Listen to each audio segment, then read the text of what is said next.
Okay, welcome to our first video in our mentality series. Today's topic is going to be that pleasure is not the same thing as happiness, or more condescendingly put, pleasure does not equal happiness, as the inspiration for this video has come about because I had to tweet that at somebody, and naturally, the course of Twitter is fighting back and forth, but I got the inspiration and the idea for it this way because everyone seems to conflate these two things. And when you think about it, in a way, it makes sense that everyone conflates these two things, but it also doesn't, because what's the natural end state of pleasure is just frying your brain with drugs and alcohol. So we'll get a little bit into that. I have some notes here. I started my epic high IQ notes journey of using Obsidian Notes, although I'm sure plenty of midwits use it, so it's likely not actually that high IQ. The high IQ thing actually really is just to speak extemporaneously without any notes and all of that. But I wanted to put it together to really get my thoughts together, especially because I'm going to be writing articles too, articles on my Twitter. So be sure to check that out. Let's see. We also got that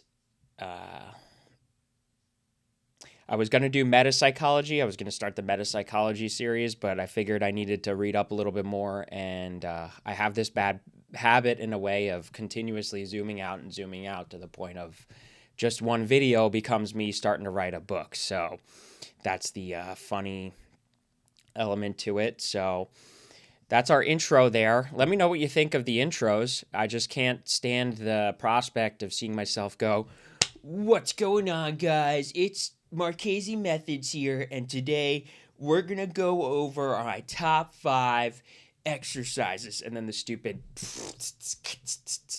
fucking trap beat and the stupid intros and all that. I'm tired of that, so I figured everyone else here would be too. It's just kind of dishonest, and it's an act, and it's gay and retarded.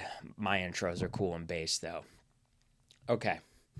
So let's get into the starting point of what our topic is here, which is firstly, let's get a real accurate definition of both pleasure and happiness.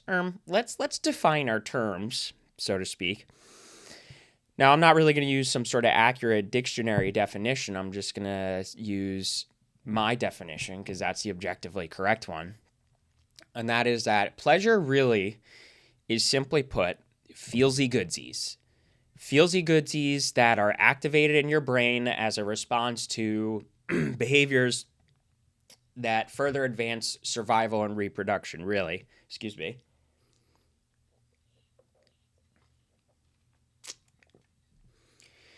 So, and we've talked about this a million times before, the limbic system, the lizard brain, and all of that. The key distinction you need to understand, though, is that as a human, you are more evolved than that. And when you have that as your operating system, you are not only nowhere, excuse me, you are not only not very complicated at all, you're at the level of, excuse me, single-celled organisms, basically. Although it's lizard brain, I don't know if this exists in single-celled organisms, but you are like subhuman if you operate this way.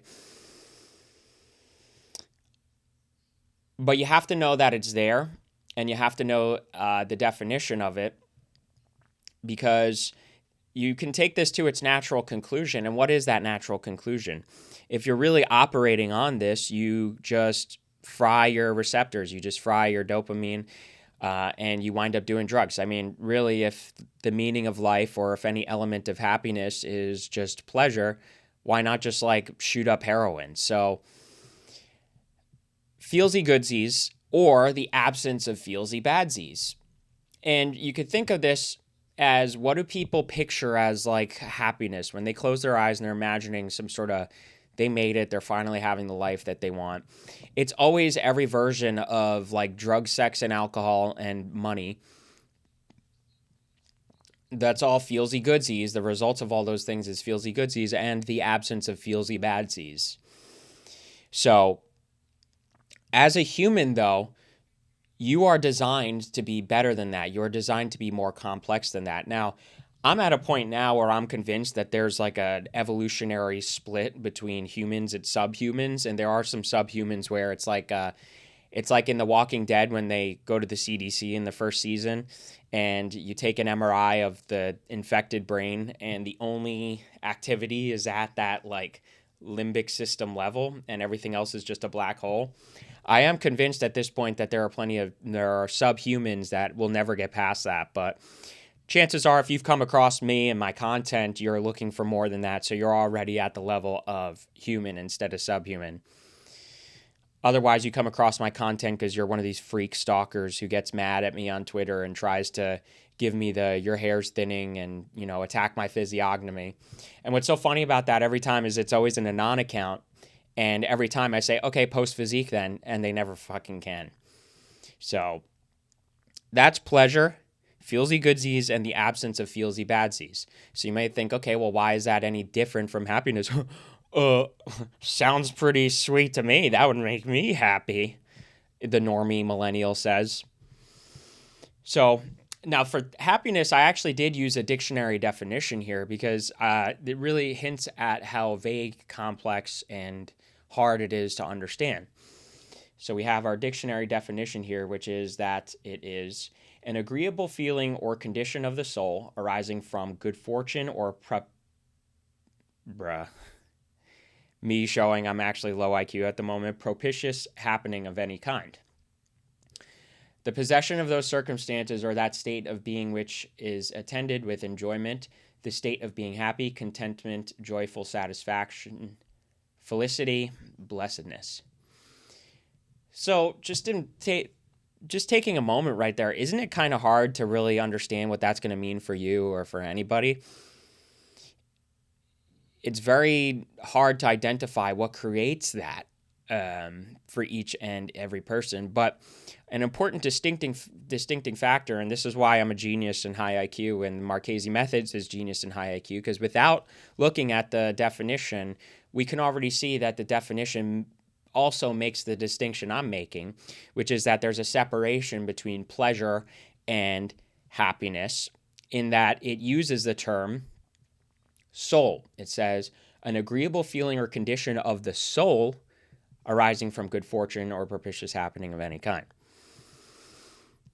So what's that distinction there? The distinction is soul, by definition, really is transcendental to your limbic system. It is transcendental to really almost every brain function. Some Redditor midwits are going to try to argue that, well, that all takes place in your higher cortex and your frontal cortex and all these parts of your brain that deal with that sort of thing. Reality is you're never going to be able to explain that. And, for the religious fandom, we all know the answer. That's what the answer is. But for those who will insist on being secular, the answer there is that something to it, whether you want to call it soul or identity, that's there. And it really is absent survivalist biological functioning. So that's the distinction. It is evolved. It is beyond simplistic lizard level, amoeba level pleasures. So we have to make that distinction to start, because even though happiness is thought of as like a feeling, it's really not like a feeling in the same way that your feelsy goodsies are. All right. So your natural thinking there, your linear thinking there might make this become, okay, well, what if that just must mean hobbies or habits or doing fun things that I like that don't seem to have some sort of evolutionary incentive. But obviously there has to be more to it than that. That can't be telling the full picture, because it's not hard to put together a hobby. It's not hard to invest in your hobby. Some people will try to say that they don't have time or that sort of thing, but you do. Everyone has the same amount of time every day. For example, some might say my hobby is like going to the gym or whatever. But that's not really going to tell the full picture or tell the full story. Just think about when you do and partake in your hobbies. You might think, okay, this is great and all that, and this is fun, but you still feel like there's something missing. So obviously that's not going to be the full story, the full answer. So when we start to think about it, we should think about who really seems to be some sort of example of true happiness, true fulfillment. You might still be inclined to go to like the richest and most famous people because those things provide us that dopamine or whatever. But sometimes they are rich and famous because of something that they've done that's real and important and contributive to society. My first thought is, Elon Musk, and people have their opinions about him and all that, but guy did what he did by building things, by building important tools or making things. And something about that makes a person come off as more fulfilled and more soulful, so to speak.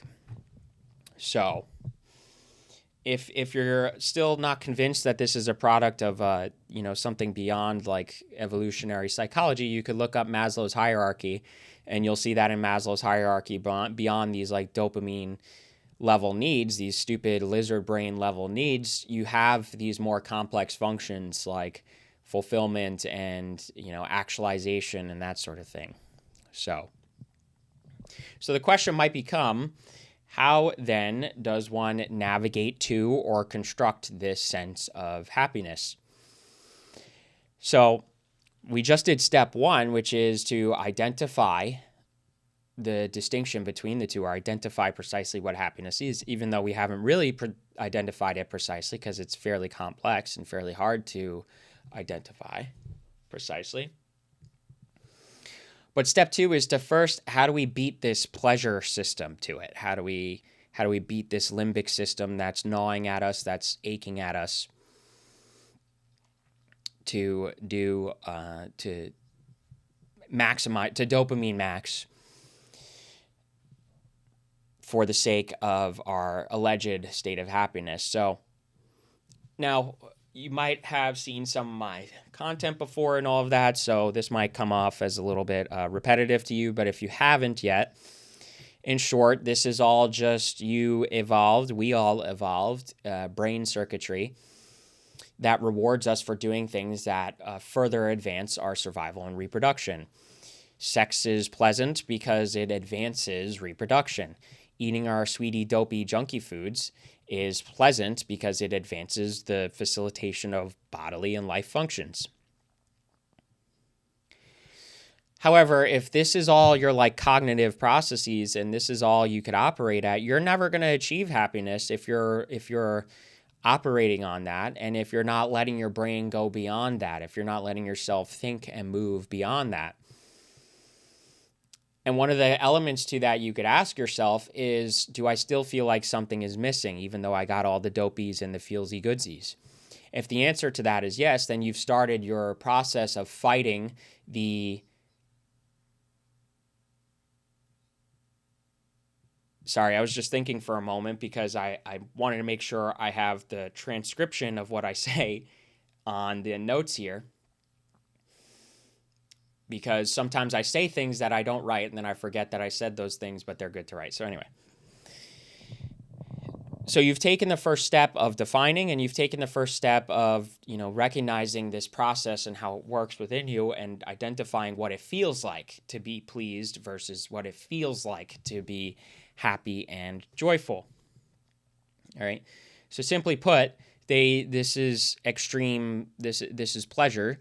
And when we imagine what we want to be as happy, rich, famous, drugs, sex, alcohol, that's just the extreme version of that. Further, a layer to why that's the appeal is not just because it's the dopamine maxing, but it's this, hoarding of resources, right? So we're also compelled as a part of our survival instinct to hoard the resources. And we do view things like attention and sex and drugs and whatever as resources. So this is another mechanism in our limbic brains, which is to conserve energy or optimize getting those feelsy goodsies, so to speak. And that's exemplified by as simple as thousands of years ago, we had to hunt and gather for food, but now we have a much more optimal way of getting food, which is barely even walking, just jumping in the car and going to the store and grabbing that food. What would have taken a week of hunting to get thousands of years ago takes not even 5 minutes and not even like a fraction of calories to output. You got to, at most get out of your car and walk around the store a little bit. So the secondary layer to why we might think that happiness and pleasure are the same thing is this hoarding of resources, because now we're also minimizing our energy output, and it's all like guaranteed to us without having to do anything further, without having to invest any further energy into gathering these resources. So you might think, okay, yeah, well, I know that. I'm good. I'm good on that. That's why that's all surface level. That's all, what's the word?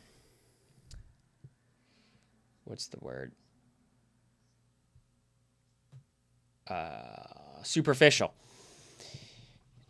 And I know that. I'm not superficial. So this doesn't tell the full story. This doesn't reach you to where you want to be at fully, because firstly, the superficial, everyone deep down is a little bit superficial.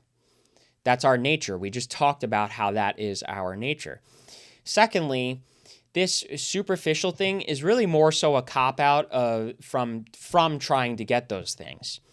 In other words, we might say, well, I want those things, and you certainly do. You have to have those things to some degree to be happy. So you might say, well, I want those things and I want more of those things, but like that's like work and ew, that's just like gross and like I don't feel like it. So people turn to then cope by trying to convince themselves that they don't want those things, hence the superficial cop-out. So that's not the way to go with this either, because that's just a cop-out and that's just denying yourself. And deep down, that's just going to fester and boil over and marinate in your mind and manifest as some sort of, discontent and some sort of dissatisfaction. Okay. So now now that we've analyzed pleasure and we understand its mechanisms and how it works and why we're inclined to conflate that and happiness, let's actually analyze what happiness and dive a little bit deeper into what we think this might really mean to ascertain happiness. So I'll start by saying this, and this is a part where this was something that really I started since I was like 13, 14 years old. And that is what I'm going to call it personal internal conflict resolution. And the reason why I call it that is because the other term for it is so used and abused and doing this, a product of this psychobabble fucking Olympics, the term trauma, and and these people really, what's remarkable is they read like a self-help book from Barnes & Noble, the self-help section. They read that one book and think that they could psychoanalyze everyone, everywhere, anytime. And what's amazing about that is that in and of itself is something worth psychoanalysis, because that's actual projection. Projection doesn't always mean you just like say what everyone else is, but specifically you offload what is bothering you internally onto everyone else. So when other people are saying, you have trauma, not only is it just a cheap cop-out to actually arguing a point in an attempt to delegitimize some sort of point, but it's also people offloading it and actually unironically projecting it onto other people. They're saying everyone else has trauma as a way to alleviate the idea that they have trauma themselves. Now, let's ignore that term because it's just gay and retarded and overused, but let's just think about what it means to actually resolve our internal conflicts. And the former person, by the way, is it's evident in how smug they are about it and how quickly they jump to it. They never really engage in good faith about anything. They just jump to that sort of stuff and hold their head up high as if they got it figured out and nobody else does. They know what they're talking about and nobody else does. But what's remarkable about that too is that in and of itself is a limbic system defense mechanism, because to actually resolve your personal internal conflict, and this blends it all together, is to essentially thrust yourself into uncomfortable thoughts and feelings and memories and all of that, and reconcile what they mean to you, what your response is to them, what thinking patterns you develop as a result of those thoughts, feelings, events, and go from there. And the way to recognize some sort of personal internal conflict is to ask yourself the question of, is this working for me? Is this thinking pattern working for me? Is this philosophy working for me? Or is it self-sabotage? Is it supposed to do something and really it's doing another? And the main way to identify them is, are they protection mechanisms? So most of the time, people kind of live their whole lives just protecting themselves, protecting their feelings from, I'm so used to saying feelsy goodsies that I almost slip out there. They're spending their whole lives really just protecting themselves from hurtsy feelsies that they've experienced. So you'll be able to tell if this is you, is if it really deep down is designed to protect yourself. And you'll start to be able to tell by investigating what the consequence of these things are. So, for example, with relationships, right? A lot of people have this difficulty with relationships, particularly male-female relationships. So the protection mechanism might be some sort of thing like reject them before they reject me, or something like that, whereby the person, the people interact and all that, but the person is convinced that they're going to get rejected because that's their experience, or maybe they're not too convinced, but they want to avoid themselves that rejection pain beforehand, so they reject the other person first, kind of like earlier when we said pretending that you don't want some of these things by saying you're superficial. They might then reject the other person. And the way that they do that isn't just saying, oh, no. They kind of they engage in behaviors that will prompt the other person to do something that they will then use as an excuse to reject them.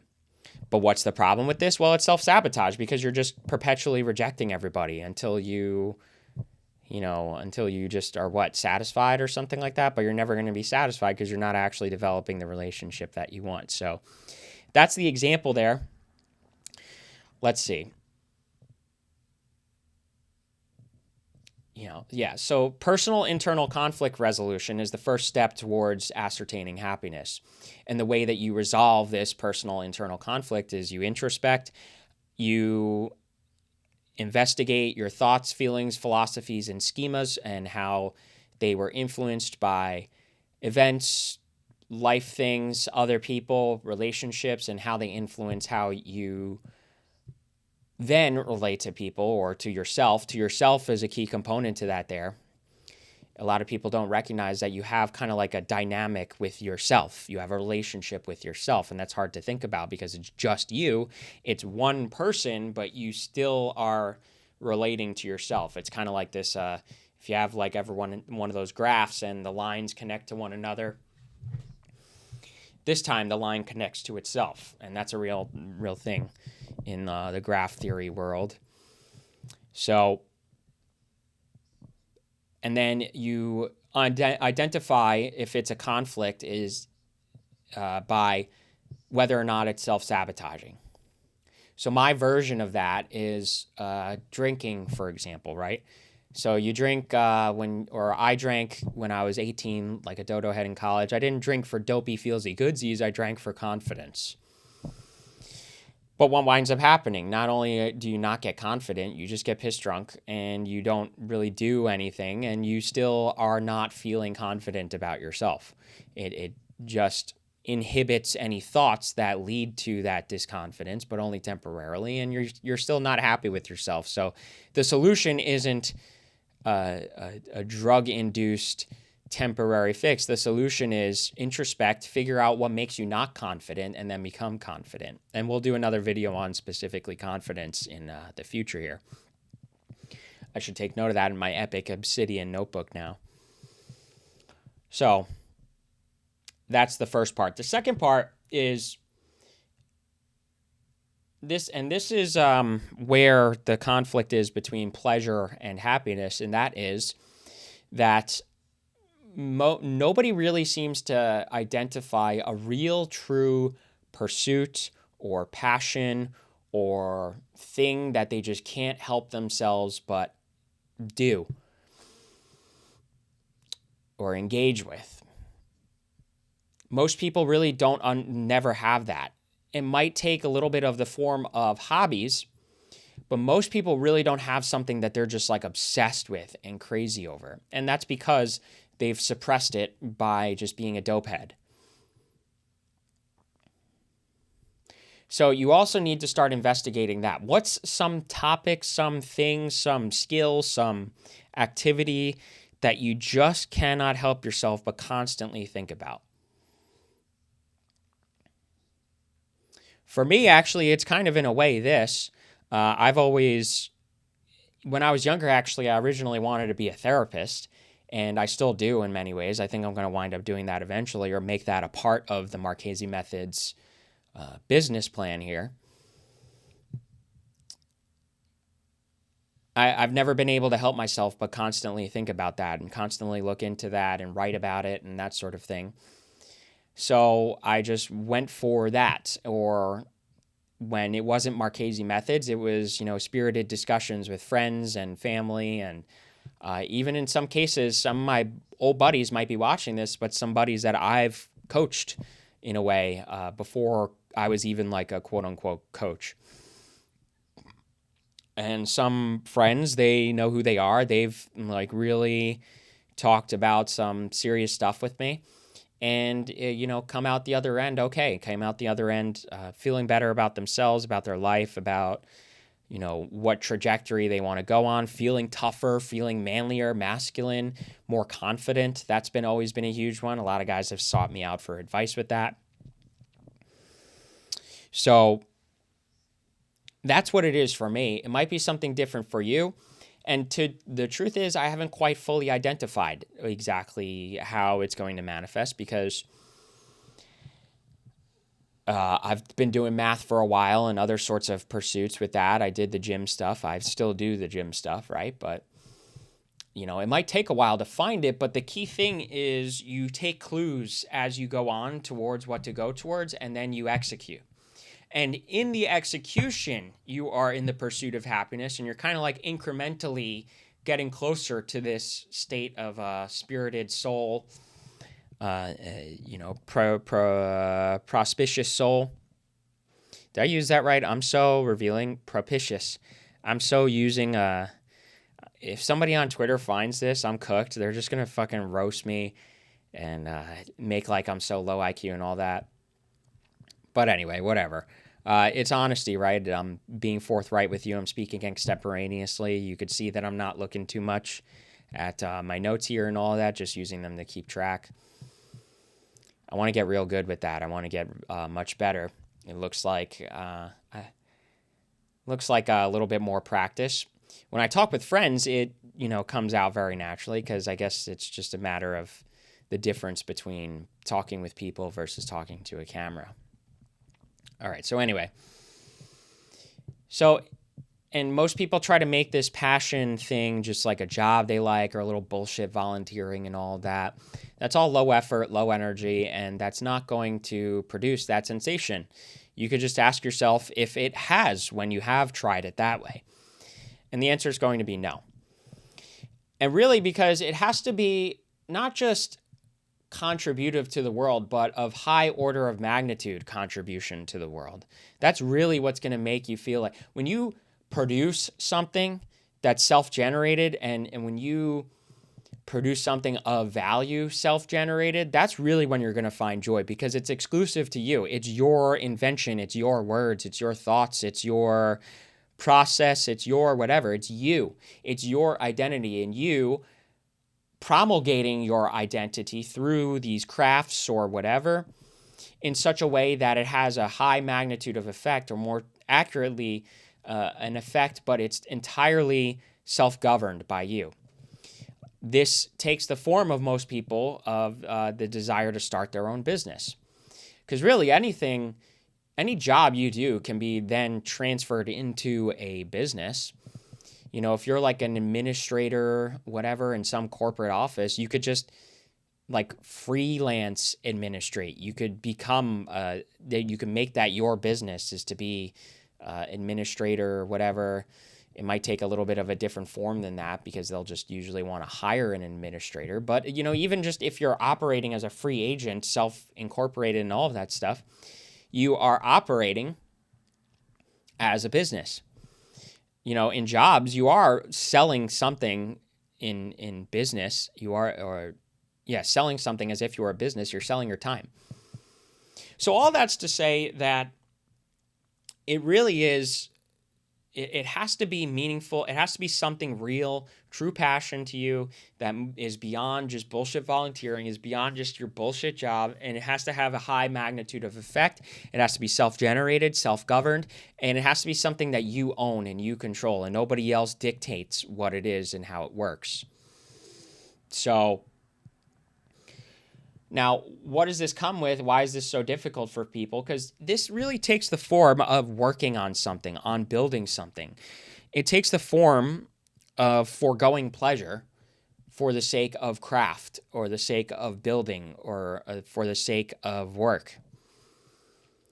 And people who are low vibration energy, low operational, normie NPCs, dope heads, dodo heads, lizard brain amoebas, they're never going to understand that. So they're never going to want to develop something of their own, of their craft, of their passion, in such a way that it's more than just doing the easy thing of just getting a job in whatever field.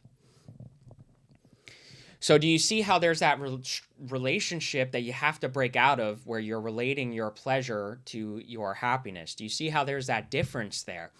Do you see how the constant pursuit, of dopamine maxing, is not leading to your happiness, is not making you fulfilled? Okay, so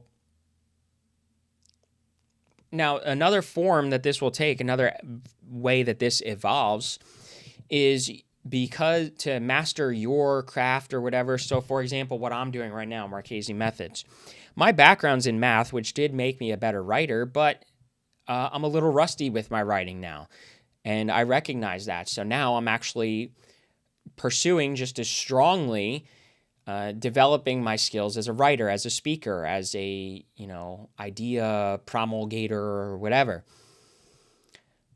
And I have to learn a little bit more about that to make it more of a skill and practice it more and all of that. And it's uncomfortable and it's unpleasant, I should say. But that's my version of that. So it might be something different for you and all of that. But what happens is it becomes evolution. It becomes you evolving more and more, and you start dipping your hand in everything, every little bit of everything as well. And so it's really a constant state of pursuit of truth, pursuit of knowledge, pursuit of skill. And that in and of itself is also a contributor to this sensation of happiness, because although it might not be the direct craft or thing, because it is a part of that, it is, and you're taking a little bit of every field, every subject, every skill, and so on, and putting it into your craft, that also is going to be a major contributive factor to that happiness. But what's the problem with that? Of course, constant learning, constant all that, it's growing pains, it's uncomfortable, it's not feelsy goodsies, it's feelsy badsies, and we all want our precious fucking feelsy goodsies. So people then really don't even get to that point at all either. They really don't get past these feelsy goodsies, but you can, you will, and you are. You're going to marinate on what we think about today, and you're going to investigate yourself. You're going to pursue your passions, real passions, not just like this just arbitrarily throwing that word passion out there. And you are going to evolve via this element to it of skill training and personal training and learning and growing and knowledge. I hate using the words like grow. Yeah, just the word grow, because it's like, it's all that like Barnes and Noble self-helpy type stuff, which you should do at some point, by the way. And that's like one of your first levels, is to do the Barnes and Noble run, speed run all of those books, except some of them are really just not real. But you do have to do that. So there's no shame in that. There's just a problem where people don't evolve past that because they're not in it for real happiness. They want that status, that badge of honor of, oh yeah, I'm not like one of these people. I'm not one of these normies. But if you're not challenging yourself and you're doing kind of like one of these easier level 1 things, you are a normie. You're just like one step removed from them. Normies operate on that too. If it's about ego and when we say ego, it means image, how you see yourself and how others see yourself. If it's about gaining some sort of image, some sort of cute little badge of honor and all of that, you're also not going to be happy because you're just putting on an act all the time. We're going to go over a lot on our channel about what it means to put on an act, particularly fucking guys who put on masculine acts, the faux tough guy shit. But I won't let myself get too into that right now. So, all right, let me double check. So essentially part of it is you're going to be polymathic. You're going to be, and that in and of itself is a huge contributing factor to the state of soulful happiness. All right, so I used my example here. What else we got? The Endless Pursuit. And perhaps the most primordial, perfect example is solving the weightlifting problem. And this is part of what kind of started it for me. And this is really the key exercise in fighting the pleasure instinct, because it's the most direct way to conflict it, because it is the antithetical mechanism to the mechanism of the pleasure and limbic system, all that. So what that means is the limbic system is designed to maximize pleasure from eating, but the gym bit is precisely to control your eating and not letting it get dopamine maxed. The limbic system tells you to be lazy and all that to conserve energy, but you're directly fighting that by lifting weights and going to the gym and all that, because you're expending energy in such a way that it doesn't appear to have an immediate payoff.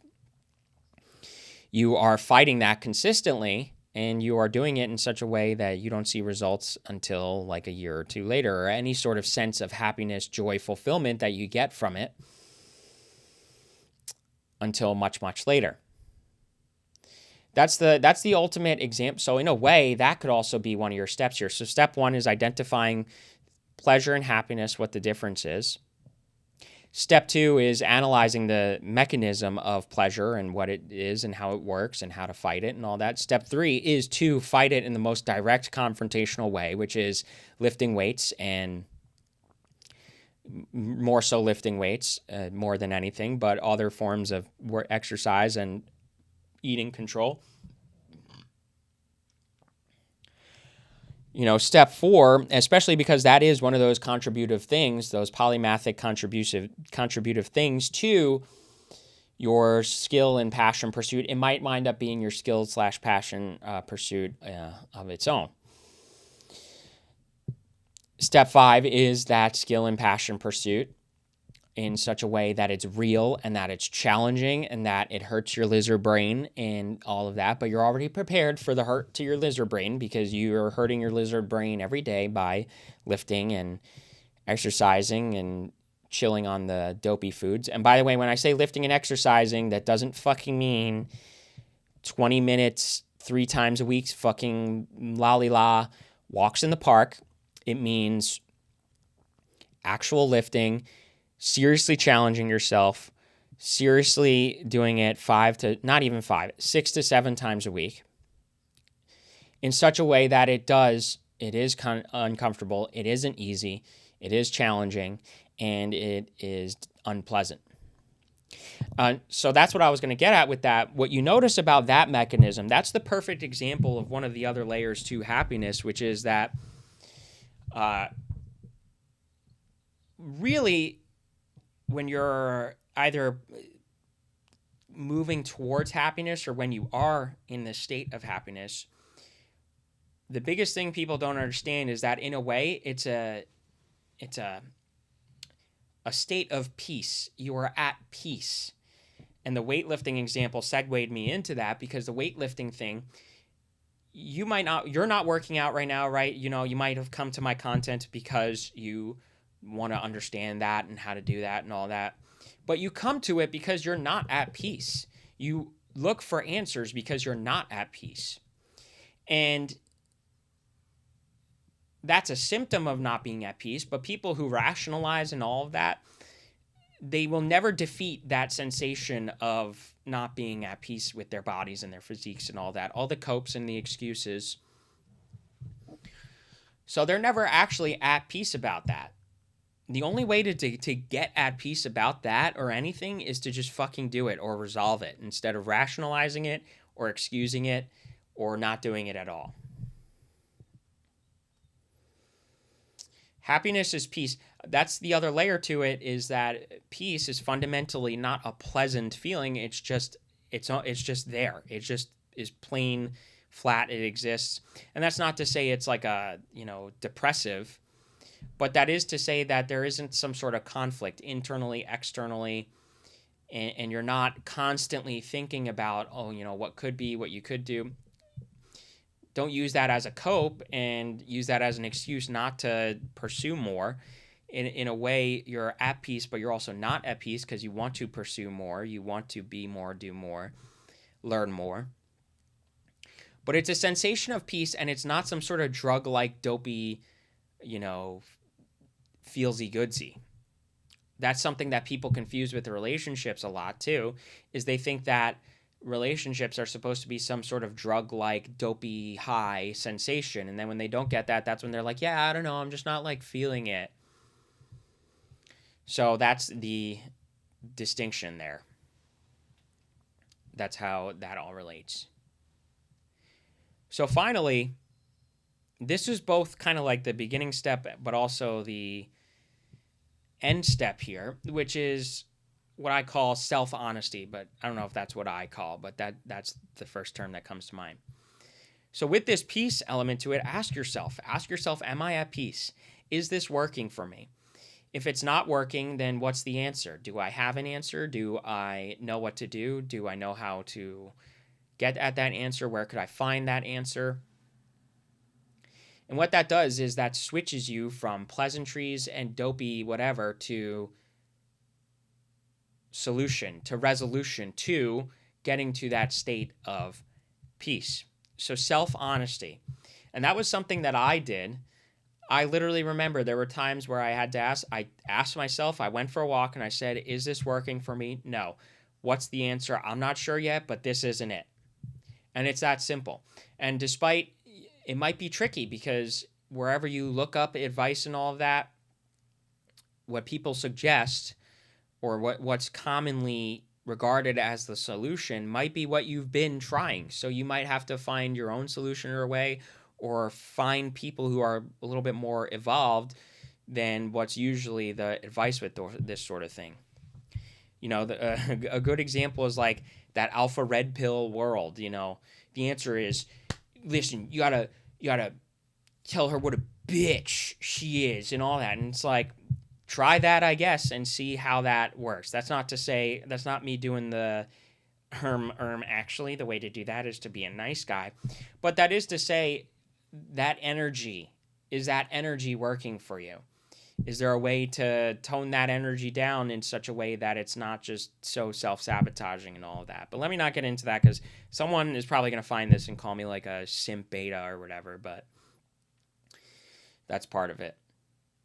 And part of what you should prompt yourself to be self-honest, or part of the reason, one of the biggest reasons you should prompt yourself to be self-honest is because you really need to value and understand that, and it sounds cringe, but that you only have one life and one finite amount of time. Do you really want to continue not being at peace? Do you really want to set yourself on a trajectory where you're not at peace? You're in the same state of mind as you are now, and you're not doing better. You're not happy. You're not anything other than a little bit more pleased or a little bit more self-protected. You know, if you're operating on dopey maxing and feelsy badsies minning, is that putting you to where you want to be? And if you're self-honest, you're going to say no. And if you're self-honest, you're going to say, well, hang on a sec, this isn't working. Something's missing. So that's the part that is self-honesty. You want to recognize that pleasure is frivolous, it's destructive, take it to its natural conclusion, and it is just doing drugs or treating other dopey feelsy goodsies as drugs.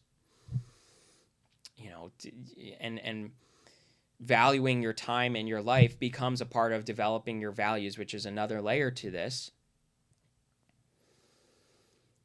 Valuing your time and yourself and having that respect for yourself, that relationship we mentioned earlier about ourselves. I'm running out of steam here, can't you tell? Okay. And, what comes with that is recognizing there's one answer. There's one answer to the fat question. There's one answer to the scrawny question. There's one answer to the happiness question. And it is simply to forego pleasure, embrace displeasure. And you'll find, that's what I was going to say. What you'll find is that you can just sit there and exist with badsy feelsies and just exist with it. The gym version of that, the discomfort from having to put up weights and all that, eventually you're just able to exist with and in a way be comfortable with the discomfort. I know that's a super cringe line, but let's say, for example, you're sad, just be sad. There's nothing you could do about it. You're just going to feel sad. You can't, if you try too hard to bottle it up and reconcile it just because you can't bear, feelsy badsies for 5 seconds, that's where psychosis develops. That's where those types of issues develop. So that's the part what I was going to say is self-honesty also leads you to, just being able to exist with your feelsy badsies. And it's really not that bad. That's life. That's literally what it means to exist. There's nothing you could do about that. You can try to do better, go for a walk or whatever.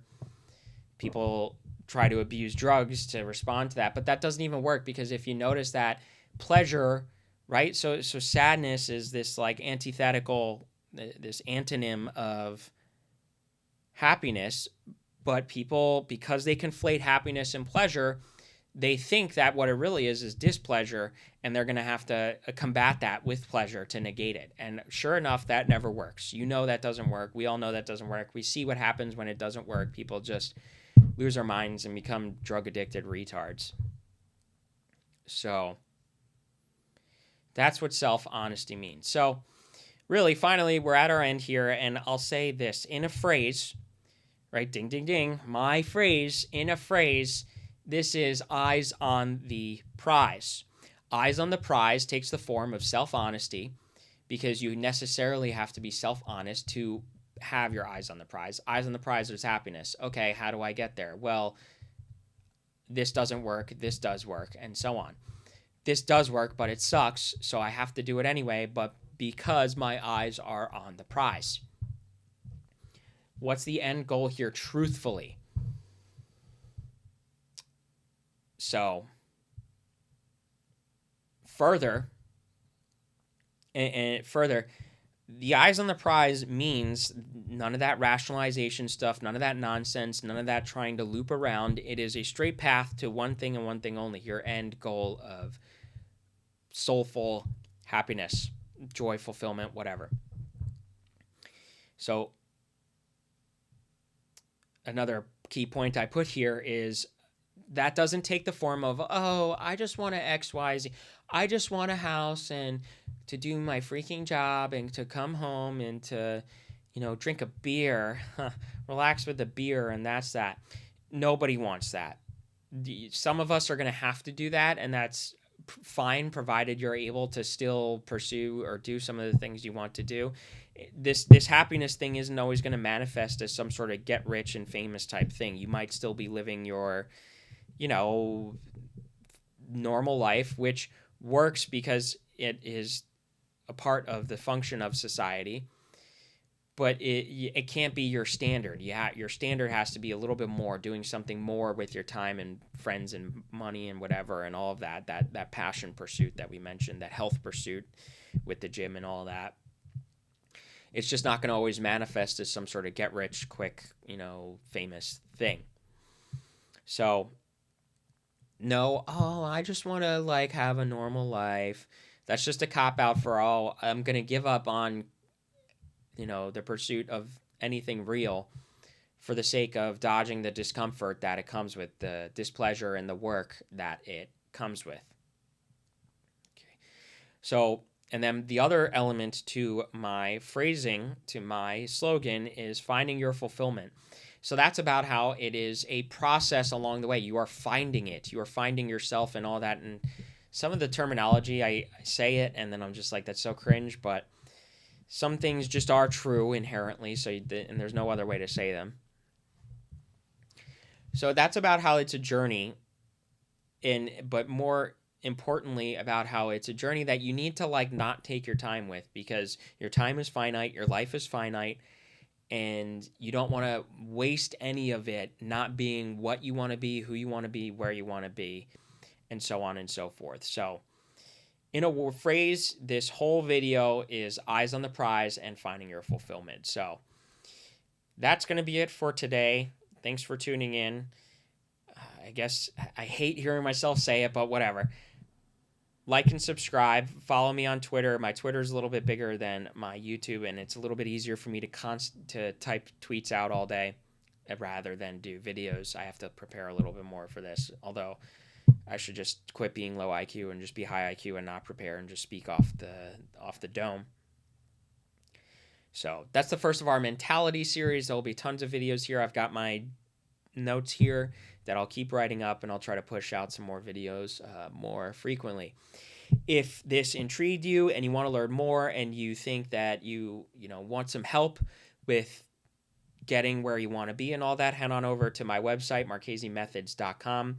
We could do one-on-one, one-on-two, or one-on-three plus coaching, and we go over everything. I'm sure a lot of people, for most of them, it's going to be the fitness stuff. That's the groundwork. That's the bread and butter. My method there is teaching you to fish, not just giving you a fish. So if you have any worries about some sort of a perpetual relationship and that sort of thing, really, I want to get you on your feet and get you to do this, because this is all stuff that I self-generated. So let me check. I swear to God, if I wasn't recording this whole time, I just thought about it for a moment because the screen here was a little weird. Okay. So marchesemethods.com for one-on-one, one-on-two, one-on-three plus coaching. Email me, tmarchese@marchesemethods.com. Hopefully that email address doesn't give my docs away, because there are retards online that, stalked me and tried to find me because they got mad about some of the political stuff I say. So that's our video for today. That's what it means to understand that pleasure does not equal happiness. So thanks for tuning in.